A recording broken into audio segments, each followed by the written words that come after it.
For those of you that can't get enough of college football forecast, we double stacked this one. That's right. You say to yourself, gosh, we just got a bunch of ACC knowledge from Jeffrey Fan. Guess what? That wasn't enough show. No.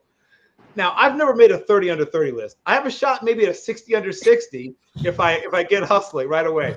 But we have a guest with us who is one of the most amazing, smart, driven, energetic, and already exceptionally and rightfully recognized people in her profession already. Ladies and gentlemen, please welcome the Director of Player Personnel of San Jose State University, the Spartans, Beca Perez. How are we doing, Becca? I'm doing great. Thank you. Appreciate you guys having me on today. We appreciate you somehow finding time despite the fact you don't have any time. Yeah. So I'm going to begin at the beginning. I dreamed of making football my profession, and I never managed to pull it off. Most of us dream of it, right? Never managed to pull it off. When did it click in your head you actually could do football for a living, and how did it happen? So it probably started for me back in high school. I was an equipment manager at my high school for both the football and baseball team. And then when I graduated, I knew I wanted to continue somehow in sports. Went to a junior college, College of San Mateo up the road, where I kind of got to get my feet wet in different departments within the program. And really fell in love with it, and was there for 2 years doing recruiting with the defense, operations and equipment still, and had a chance to come to San Jose State and finish my undergrad and be a volunteer student assistant for 4 years. And I haven't looked back since. It's been a dream come true. I think that if you asked me a few years ago, if I'd be in this position back home, I would think you're crazy, but, very fortunate to have some great mentors and some people that have helped me along the way. Well, at some point, I'm going to have to introduce you to my friend Amy Trask, who is one of the great pioneers in football, period. She, of course, got hired by Al Davis, I think close to 30 years ago, and caused a ruckus. I think at the time there was lots of tongue clucking, hand wringing, and oh my God, and the league survived. For those that didn't hear, the NFL is still going. I remember when Jennifer King got named to her position, we saw the Buccaneers win a Super Bowl with a woman coach who was incredibly important to their success. So I'm going to ask you a couple questions, and I'm going to throw it up in the Brock.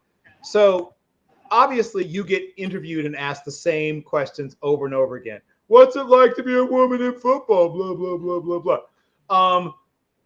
I'm going to ask you a slightly different version of the question. There are young women who are 10, 11, 12 years old, 13, whatever, looking at you. You are already a role model, right? Crazy as it sounds to say.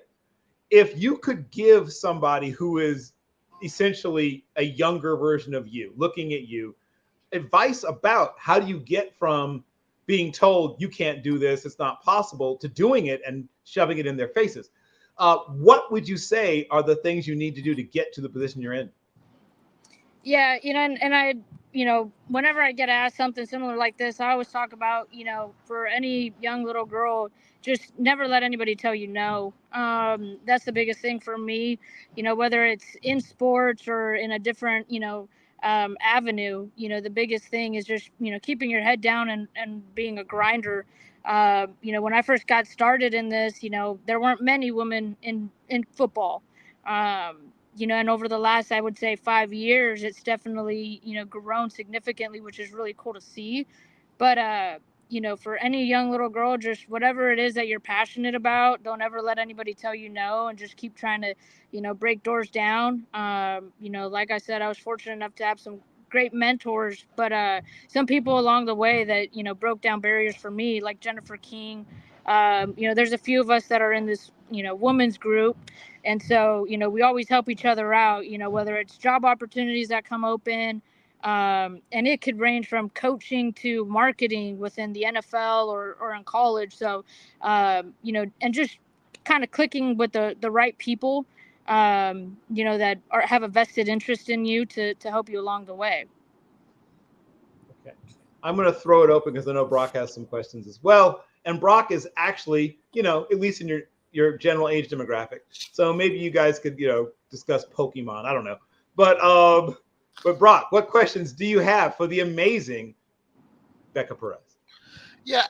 When it comes to football staffing, I think you can agree with me when I say it's expanded beyond what it was 20 years ago, especially in the 21st century. Every great coaching staff has a non-coaching support staff just like yourself.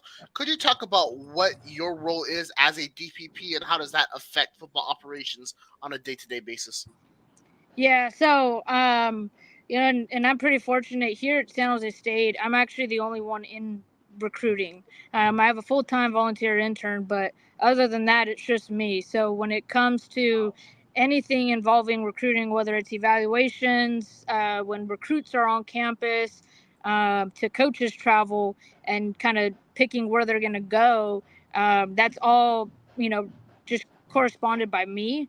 Whereas like at other programs, even in our conference, they have, maybe another full timer, and then as you go to the Power 4 level, they probably have, 4 to 5 full timers along with an army of interns. So for me, it's pretty cool because it's just me, right? You have now these other positions within the recruiting departments on campus, director of, recruiting operations, and stuff like that. But to be able to do it all in one location is actually pretty cool for me, because I have that experience just having been at, the other academy and at Stanford last season. So, no day is the same for me, whether it's transcript breakdown or dealing with admissions to try to get our transfers in. It all goes through me. So. And oh God. Yeah. That's wow. Yeah. No, that is a unenviable amount of work. But you guys are doing such an incredible job at San Jose State. You're coming in with a new coaching staff with Ken Neal Montalolo. Can you just talk about what are some of the differences you've seen under his tenure compared to what you've seen in some of your previous stops? Yeah, so I was fortunate enough. I was here for 4 years with the previous staff as well. So, from living in the old building, the old facility, to now, having my own office in this brand new facility that we got, it's pretty cool. But most importantly, the people. I owe a lot of respect to the previous staff for kind of helping me kind of get my feet wet at this level. But Coach Ken, I mean it when I say that he's the greatest human being ever. He's so humble, but he's so appreciative too, and he lets me kind of do what I want in recruiting and how I want to do it. But what makes my job easier, the coaches, they're great recruiters, they're great people. When we're all together, the recruits feel it, the families feel it. And so, I'm really excited about what we have going for us this upcoming season. And we've got a brand new offense. I'm lucky enough that, the defensive coordinator is still here, Coach Odom, and Coach McGiven, who was the previous OC. And so having those two here to kind of help support me as well when I need it, if I have questions or, hey, how should I do it here? Just because it's different, being here at San Jose State than it was at, Army or at Stanford. But, these guys have welcomed me with open arms, every single one of these coaches. And, I'm really, really excited for what we got going, and the players too. The kids have been nothing but great. Some of them are still here from when I was here a couple years ago. So it's pretty cool to see some of them, grow and learn and mature, both on and off the field. You mentioned sorry. You just mentioned a moment ago that you deal with everything, which is insane. But so my new nickname for you is One Woman Army. But I'll let Brock back in a second. You mentioned obviously being at at West Point, which is one of the most demanding places to recruit on the planet Earth, because all the normal football stuff, plus you need somebody who has a letter of recognition from like a congressman. these are people that have spotless. There's no, oh, they were just 17 when they did this. No, people with spotless reputations and records, right? Who are excellent students and fantastic athletes. And you have to find enough of them to put on a football field. The challenge is insane. And then Stanford, which is essentially a West Coast Ivy League school that is also a giant school that is a tremendous athletic reputation and legacy. If you'll just walk through the different challenges of recruiting players to those three places where you've been and sort of compare and contrast. And then, Brock, I'll shut up for a while. I promise. Yeah, so obviously at West Point, like you mentioned, it's you're looking for a different type of kid. The difference also is that you're really recruiting 100 kids, because you're recruiting 70 for the prep school that you got to think about, and then 30 kids roughly will be direct and come to the direct roster. So, retention is obviously difficult every year as well.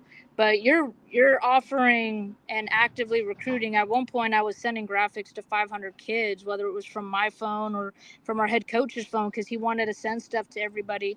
And then, you're having to ask questions of, hey, do you have a peanut allergy? Or, do you have ADD? Are you on medication? Because if so, then, we can't recruit you. And obviously the test, the ACT and the SAT scores, plays a major role in that. So there was a lot. And I think it was a great experience for me, just having to manage and work with that load. I was responsible for the communication plan. So making sure that, each active recruit was either getting a phone call or a written letter every week. And as long as it was from one of our full-time coaches, but just trying to find that balance of being able to make sure that every kid was getting love. And then, I transitioned to Stanford, which, you're looking for, a needle in a haystack almost sometimes, because you want obviously a student a recruit that can get into school, but most importantly, that's really good at football. And, at the time when I first got there, having to deal with NIL, from the start was something new for me. And so when, what made it hard at Stanford, though, is I felt like some kids were devaluing the degree because they were picking, 100,000, from some other Power 4 versus getting a degree from Stanford. And so it was definitely a wake-up call for me, to realize, there's a lot of things that, we have to deal with in recruiting nowadays, and it's forever changing. And when I came back to San Jose State, the one thing I learned was just trying to find kids that want to be here, kind of your blue-collar, old school, just want to play football, doesn't matter about NIL or, anything else, just wants to come in and work. And I feel like this team that we have is everything, with that. A lot of our guys are transfers, and, we brought a bunch of new kids in over the summer. So, the dealing with the transfer portal now is something new for me as well. But, it's been a lot of fun, and it's been a great experience, to say the least, learning a lot as we go. But those two other spots for me just opened my eyes, and, kind of now I can be a little strategic with, what we can do in recruiting here at San Jose State. We got 12 commits in the 25 class, which, doesn't really happen here at San Jose State that early, but because recruiting's forever changing, it was something that, we were able to get done, and really excited about the class that we're building and the future of this program. Excellent. Okay, Brock, back to you. So I want to kind of get into that NIL discussion, and as much as I tried to research it, it's still very unclear. What are the boundaries when it comes to what you can mention with NIL when it comes to recruit, and what is off limits? Yeah, to be honest, I don't like to have those conversations with recruits. If our coaches choose to, that's fine. But, just because there's so many, kind of red tape areas that you have to go through, and, what's allowed and what's not, I don't ever have those conversations with any of our recruits or even with our current players. I let the higher ups handle that, just because it's, you know, something can get twisted so easily, you know, and then you hear about all these contracts being broken and you know, so I try to stay out of that as much as I can, and just focus on whether it's our team or current, you know, 2025 commits. Um, because there's a lot of rules that are forever changing within the NIL stuff too. So, once they get that figured out, then maybe I'll start to dig into that a little bit more. But right now, I'm just trying to stay out of it. Absolutely. And then those conversations with recruits, what do they look like, and what is your aim whenever you get on the phone with a recruit? Yeah, you know, it's about the kids. At the end of the day, it's, you know, trying to help them be the best version of themselves, right? While also being the best version of us. You know, and that's whether it's in the classroom or, you know, it's on the field or just in life. You know, and so I think that a lot of our guys, if you ask them, you know, and I tell them all the time, like, I love them, you know, they're like, you know, they're like my sons or my little brothers, you know, and at the end of the day, I just want to be able to help them pursue their dreams. And I've been able to build some really great relationships with a lot of these guys. And, you know, when it's with recruits, it's, hey, look, this is what your future is going to be like. Like, you know, your best memories with your football brothers are going to be, you know, from the locker room stuff, you know, and the championships that you win, the hard times and the good times. You know, when you look back at your college experience, that's what you're going to remember, and those that impacted their lives, you know. And so I want to be able to at least impact, you know, the lives of the guys that we're recruiting, you know, and help them pursue whatever it is, whether that's the NFL or they want to be a, you know, CEO of a major company, whatever it is, just trying to help them be the best version of them, at the end of the day. With your role, obviously, there's a lot of work that comes along with it. Can you just take us through what a daily schedule looks like in your life? Yeah, so right now, you know, I'm actually pretty lucky that, you know, because we're at a smaller program, you get, you know, a lot of people wear a lot of different hats. So right now it's all ball. It's all football. You know, so I'm sitting in, you know, our offensive and defensive meetings. I know our defense. I was with the staff previously, so you know, I feel pretty comfortable in it. Now it's just learning, you know, the spread and shred under Coach Stutzman. You know, and so during the scrimmage today that we actually had, I was on the sideline, you know, charting for the defense. And so, you know, just for me, it's all about, you know, just right now making sure our guys are right, the football looks right, trying to help some of our players through, you know, hey, you know, we're getting closer to game week, so just trying to help them understand that some guys are going to be on scout team and some guys are, you know, are going to be traveling and everything like that. And you know, just trying to help them all through that is what I'm doing right now. It's kind of like a player development type of deal that I got going right now as well. um, you know, and right now recruiting's dead, so we don't have any recruits on campus, which is kind of nice. I get a little break from that.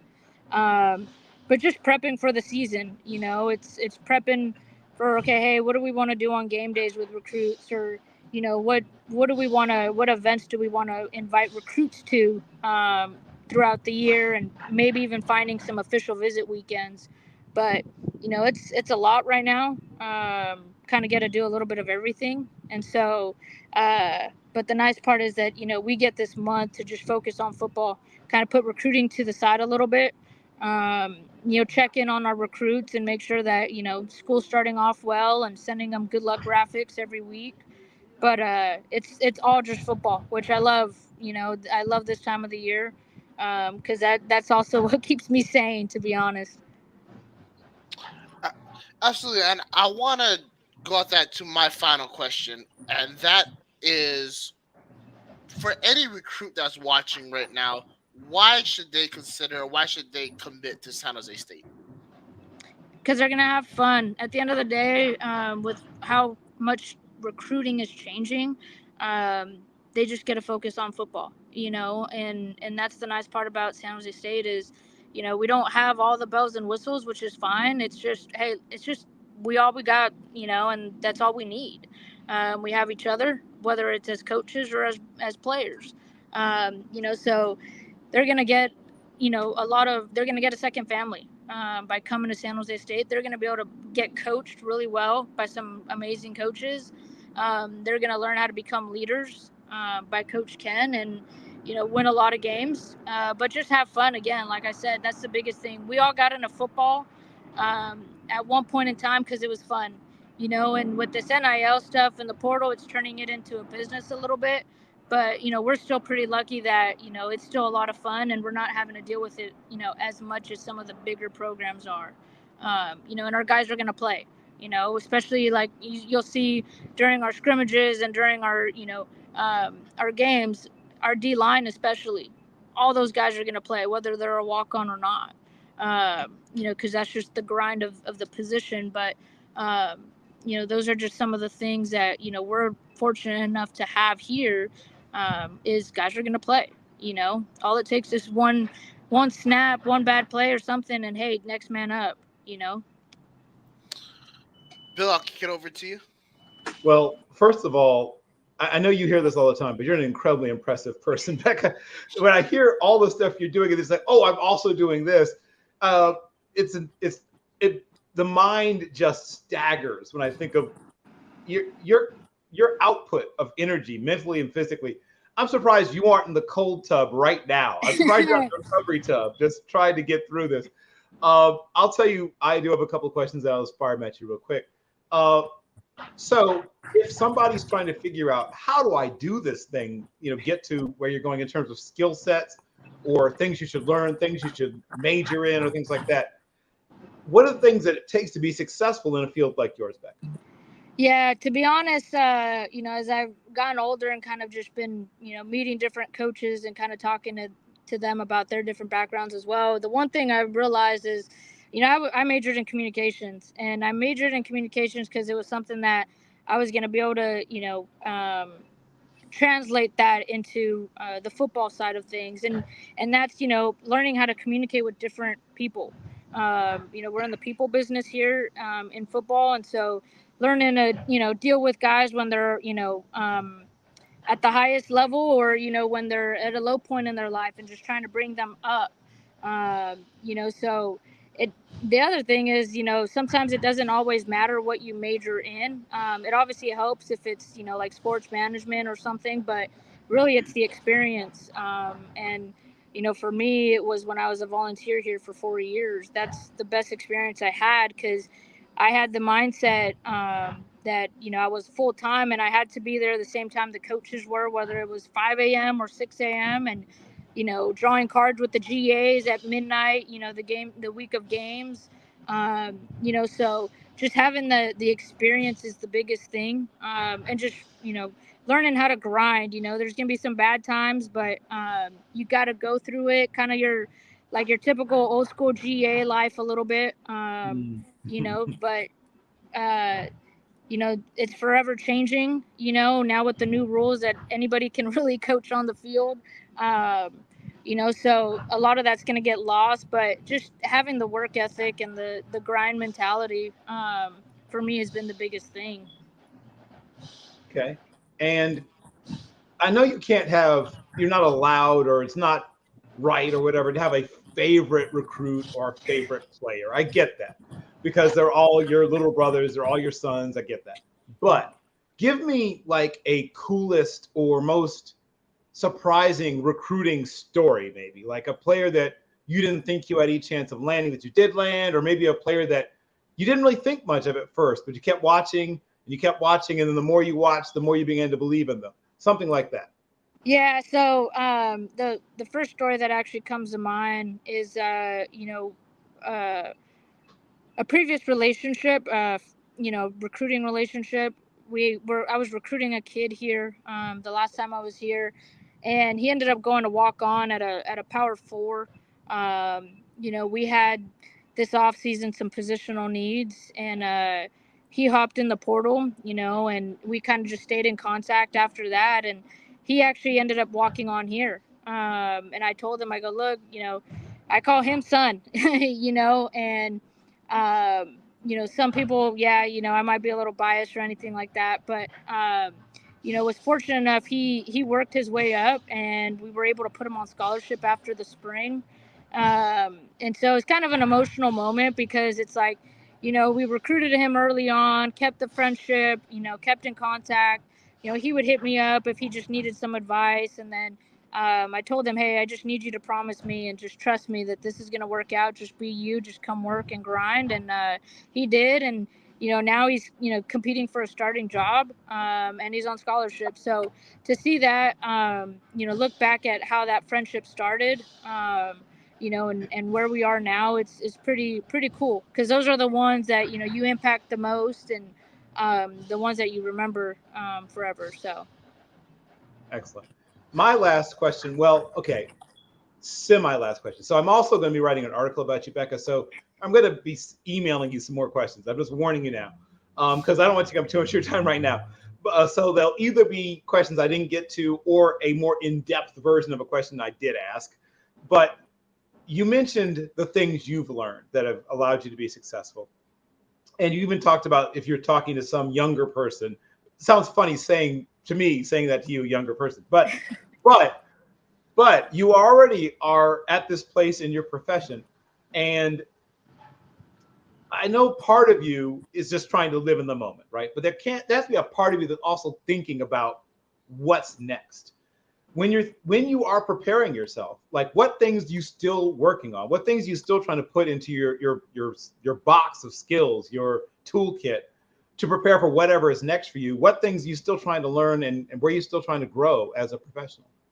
Yeah, for me, I'm obviously the type that, kind of be where your feet are, and obviously just, having 2 previous stops before this, someone, I look back at Stanford, and I was there probably under 8 months, when it's all said and done. And, one of the things that I never wanted to, just make sure of is that, I'm not trying to hop around, level to level, or opportunity to opportunity. This is really the first time that I've actually been, just enjoying the moment, not thinking about the future or anything like that. Because I really believe that under Coach Ken's leadership, we can do some really cool things. And this is my alma mater, so it's a little bit special to me.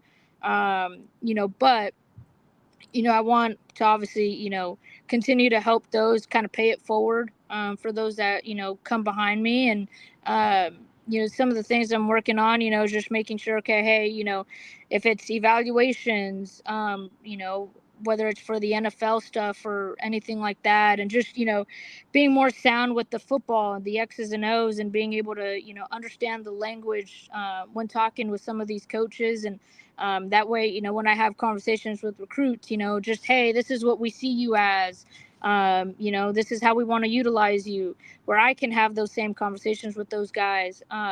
We just finished watching the Hard Knocks as a team.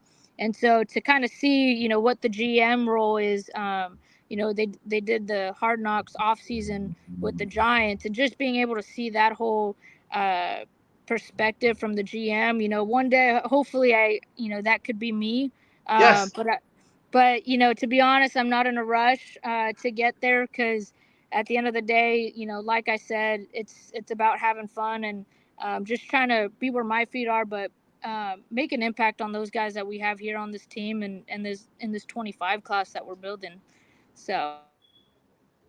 Well, I'm excited about your future. I know you are focused on the present, but I don't have to be. I'm allowed to start, because I don't just scout players. I scout front office people. I scout scouts.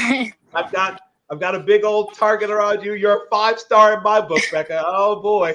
So yeah, I'm definitely going to be okay. I'm going to calm myself down, but.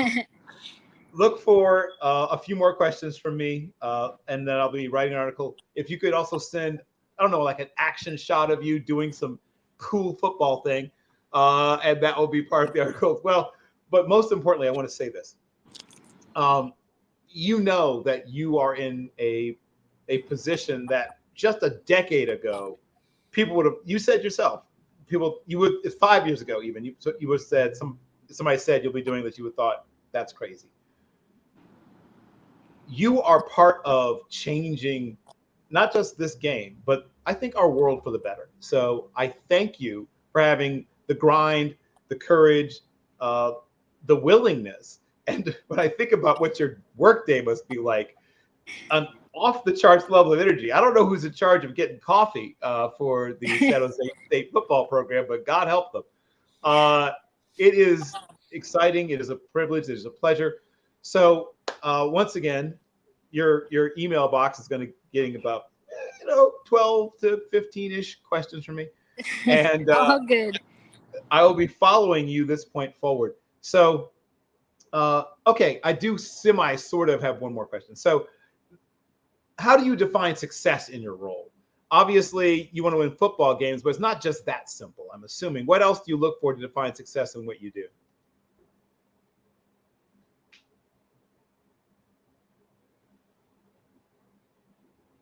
Nope. Uh-oh. Uh-oh. Well, that'll be one of the questions that maybe I'm emailing to Becca. Yes. I did make the mistake of saying, that was my final question. So that might have, and then realizing I did have one more question. But be that as it may, if indeed she had to go, I can live with that. I will, yeah, that's apparently what happened. So no problem. That'll be an email question. Let me just say this, Brock. Now, I clearly am a fan, right? I'm not going to pretend otherwise. What got to me was how impressed with herself she was not. You know what I mean? Like, she didn't seem to be, I mean, I'm way more impressed with her than she is with herself. Like, she didn't seem to think like, yeah, I'm doing all this amazing stuff. And that's, of course, the mindset of people that do amazing things. It's just, they don't think of it as anything special. Just, oh, wait, hold on. We might be back in business. Yes, here we go. Okay, I semi-lied. I have one actual real final question for real this time. Sorry about that. My phone overheated being outside in the sun. Oh, I get it. It happens. So my for real final question for today is defining success. Now, obviously, winning football games is clearly, a very real way of looking at success. But beyond just wins and losses, how do you measure success in your role, Becca? For me, it's being able to impact the lives of those that I'm around. And just making sure that everyone's the best version of themselves. For me, it's not about the money. And it's not about the fame either whatsoever. There's some other great people that broke some tremendous barriers for me to be able to have these opportunities. And so for me, it's just obviously the wins and losses are a huge thing for me as well, because that is the profession we're in, right? It comes down to wins and losses, but most importantly, the relationships that I build with these guys. I hope that 10 years from now we can still stay in contact and look back and just know that I made a positive impact on their life, whether it was when they're husbands or fathers, just making sure that they can continue to just pay it forward as well. I always say it takes a village. I didn't get here by myself. So being able to have these opportunities, just trying to take advantage of them and just kind of pay it forward, but most importantly, try to thank those that helped me get to where I'm at while doing so. Thank you. Now, for real, I'm going to give you back the rest of your very busy day to do the things you must do. Ladies, gentlemen, anyone watching, anyone who will watch this and will hopefully read the article when I'm done, I want you to understand that we are, like I said, she may not think she's anything special. She may not think she's doing anything particularly important, but I know she is. So I am going to watch the rest of Miss Beca Perez's career with extreme interest. You have any last thing to say, Brock, before we close the second segment out of today's college football forecast? Well, all I gotta say is thank you so much for joining us, and I wish San Jose State and yourself the best entering the season. Thank you, guys. I appreciate it more than you know. Well, we appreciate you more than we can say. Thank you once again, everyone. It has been a pleasure, an honor, and a privilege. We will do this again in another week, and we'll have football, actual football happening to discuss.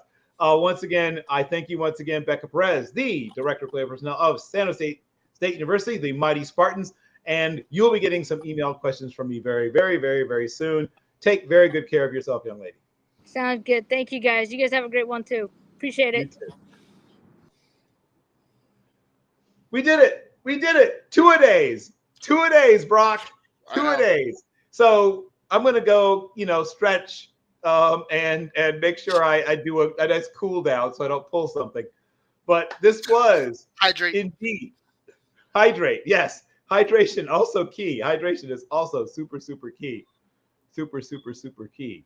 But yes, certainly. This has been a great, great, great, great day. And I will indeed be firing off to Becca some follow-up questions and some deeper versions of some of the questions I was able to ask, like a more in-depth version of. We'll be talking about an actual game. Do you believe it? It's back. Football. It's back. We are so back. We'll find out soon if Florida or Miami is back, but no matter what, we are back. I think I may actually write an article calling it the Are We Back Bowl. But once again, on behalf of he moved. There it is. On behalf of the babyface assassin himself, Brock Vieira, and I'm Bill Carroll. This has been a great, great day for College Football Forecast. We will do this again in 1 week. And that's what we'll do. We'll do it again in 1 week. That's what we'll do. And then